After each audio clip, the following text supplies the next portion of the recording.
বহুদিন আগের কথা। সুন্দর এক গ্রামে বাস করত রূপা নামের একটি মেয়ে। সে ছিল খুব দয়ালু এবং সবসময় অন্যদের সাহায্য করতে প্রস্তুত থাকত। একদিন রূপা গ্রামের পাশে জঙ্গলে ঘুরতে গিয়েছিল। সেখানে সে একটি আহত পাখি দেখতে পায়। ওহ, তুমি ব্যথা পেয়েছ, আমি তোমাকে সাহায্য করব। রূপা পাখিটিকে তার বাড়িতে নিয়ে আয় এবং যত্ন করে। সে পাখিটির দানা পরিষ্কার করে দেয় এবং খাবার দেয়। কয়েকদিন পর পাখিটি সুস্থ হয়ে ওঠে। রূপা পাখিটিকে জঙ্গলে উড়িয়ে দেয়।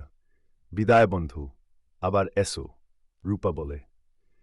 পাখিটি খত্তছতার সুরে কিচিরমিচির করে উড়ে আয়। একদিন গ্রামে বন্যা আসে। গ্রামের সবাই খুব বিপদে পড়ে। রূপা দেখে একটি ছোট্ট ছেলে স্রোতে ভেসে আসছে।